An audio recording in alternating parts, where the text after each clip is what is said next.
She didn't leave on a Tuesday. She didn't pack a bag, slam a door, or make a dramatic announcement. She just stopped reaching for your hand, stopped saving stories to tell you later, stopped asking if you were okay, because somewhere along the way she learned that no one was asking her the same. And the terrifying truth, you probably didn't notice, not right away. Because when a woman over 40 gives up on her marriage, she doesn't burn it down. She quietly walks away, while still standing right beside you. If you felt that invisible distance growing, if something in your relationship feels like it's slowly going cold, stay with me, because what I'm about to share might change everything. Welcome back. I'm so glad you're here. And I mean that genuinely. This is a space where we talk about real love, real pain, and the kind of relationship truths that most people are too afraid to say out loud. If this is your first time here, I'm your host, and this channel exists for one reason: to help you understand the heart before it's too late. Today's topic is one of the most important we've ever explored. We're talking about the 12 reasons why women over 40 silently stop trying in their marriages, not out of cruelty, but out of exhaustion. I've saved the most surprising reason for last. It's the one no one talks about, and the one that might hit closest to home. If this feels like it speaks to you, please like this video and subscribe. You'll want to stay for everything that follows. Reason number 1, she stopped feeling seen. Being seen is not the same as being looked at. A woman over 40 has lived enough life to know the difference, and she craves the former with every part of her. When a partner stops noticing her moods, her efforts, her quiet sacrifices, she begins to feel like furniture in her own home, present, useful, invisible. Think about a woman who rearranges her entire schedule to make a dinner happen, and her husband eats it without a word, phone in hand. She doesn't say anything, but something inside her files that moment away. Every woman has a quiet archive of those moments, and one day, that archive gets too heavy to carry. Reason number 2, emotional conversations became one-sided. There's a specific kind of loneliness that comes from talking to someone who doesn't truly listen. It's lonelier than silence. When a woman repeatedly shares what she's feeling and is met with dismissal, distraction, or a quick fix instead of genuine presence, she stops sharing, not because she has nothing left to say, but because she's learned it won't land. Imagine trying to hand someone a gift over and over and watching them set it down without opening it. Eventually, you stop bringing gifts. Have you ever felt that way? Like your words were going into a room with no echo? Touch is a language. And when the only time a woman is touched is when desire is involved, not comfort, not tenderness, not a simple hand on her back, she begins to feel like a convenience rather than a companion. Women over 40 don't just want passion, they want to be held with no agenda, to be kissed on the forehead for no reason, to feel chosen on an ordinary afternoon. When that disappears, when touch becomes purely functional, her body starts to protect itself. She builds quiet walls, not out of anger, out of self-preservation. Reason number 4, her efforts went consistently unacknowledged. Appreciation is not optional in a long-term relationship. It is oxygen. When a woman manages a household, holds a career, raises children, and maintains her friendships, all while trying to be a loving partner, and none of it is acknowledged, she begins to ask herself a devastating question. Why am I doing this? She doesn't need applause. She needs recognition. 2 words, thank you, spoken with eye contact, with meaning, carry more weight than any grand gesture. When those 2 words disappear from a marriage, something essential starts to die. Reason number 5, she felt chronically criticized. Criticism, when it becomes a pattern, doesn't just wound, it rewires. A woman who is consistently corrected, second-guessed, or belittled begins to shrink herself to avoid the next comment, and a woman who has spent years shrinking eventually disappears, She stops suggesting ideas, stops expressing opinions, stops being herself in her own home, because being herself became dangerous. That is not a marriage anymore. That is a performance, and no one can perform forever. Reason number 6, her needs were treated as demands. Needs are not demands. Saying I need more quality time with you is not an attack. It is an invitation. But when a woman's emotional needs are repeatedly treated as inconveniences, sighed at, deflected, minimized, she learns to stop expressing them. And here's what that looks like from the outside. She seems fine, calm, maybe even distant. But inside, she is grieving the version of the relationship she once believed was possible.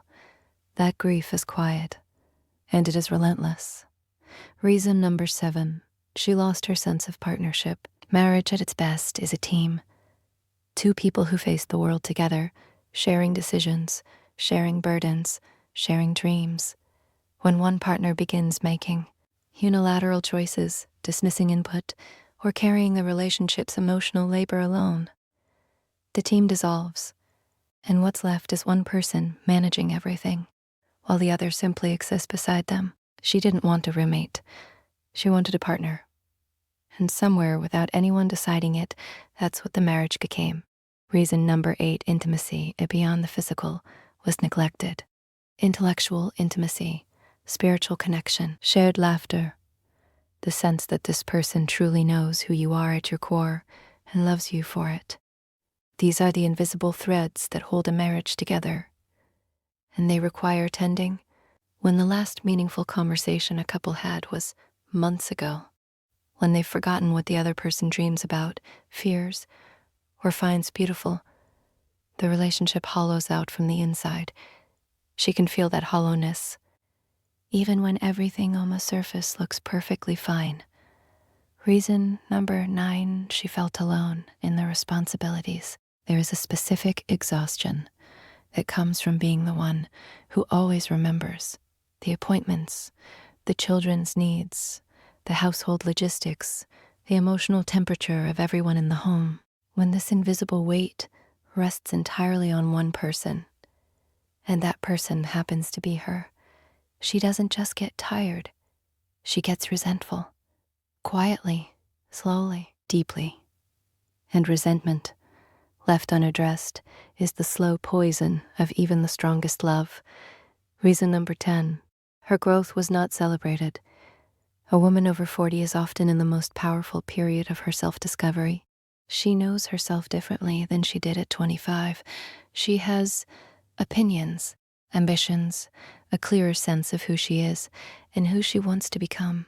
When a partner meets that growth with indifference, or worse, with insecurity, she faces an impossible choice: stay small to preserve the peace, or grow and risk the relationship. No woman should have to make that choice. And when she realizes that choice is being forced on her, she begins to let go. Reason number 11, conflict was never 11. Conflict was never resolved, only buried. Every unresolved argument is a brick, and eventually there are enough bricks to build a wall. Couples who avoid difficult conversations, who choose silence over discomfort, don't save themselves from pain. They delay it, and they multiply it. She brought things up, maybe more than once, but when nothing ever changed, when the same wounds kept reopening, she stopped bringing them to you. She brought them to herself instead, carried them quietly, alone. And carrying things alone for long enough teaches a person that they don't need anyone to help them carry anything. Reason number 12, she stopped believing she was a priority. Priority is not a word, it's a feeling. It's the feeling of being chosen, not just on your wedding day, but on a random Wednesday, of knowing that if your partner had to rearrange their world slightly to be there for you, they would, without hesitation.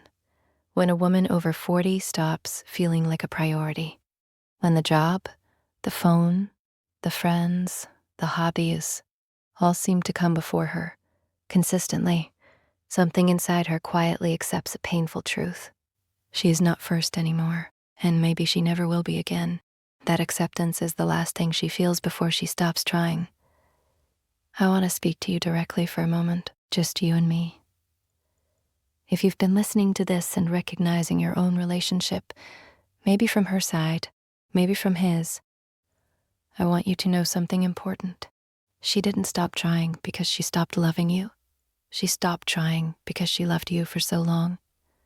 Through so much silence and so many unmet moments that she simply ran out of herself. Love does not disappear all at once. It erodes, like water against stone, slowly, invisibly, until one day you look and the shape of Eve writing has changed. But here is the truth that matters most. Erosion can be stopped, not with grand gestures, not with apologies that aren't followed by change, but with presence, with intention, with the decision made again and again, every single day, to choose her. She is still there. Somewhere beneath the exhaustion and the quiet resignation, the woman who chose you is still there. The question is whether you'll reach for her before she finally lets go. That moment, that choice, is available to you right now. Love is not something that maintains itself. It is tended to, or it fades. The 12 reasons we explored today are not accusations. They are invitations. An invitation to look more closely, to listen more deeply, and to show up more fully for the person you chose. It is never too late to turn toward each other, but it requires the courage to see what's true and the will to do something about it. I'd love to know which of these 12 resonated most with you. Drop it in the comments below. Your words might be exactly what someone else needed to read today. If this video moved you, please like it and share it with someone who needs to hear this. And subscribe, because next time, we're talking about what happens when a woman starts to feel something again. You won't want to miss it. Until then, be gentle with each other and be gentle with yourself.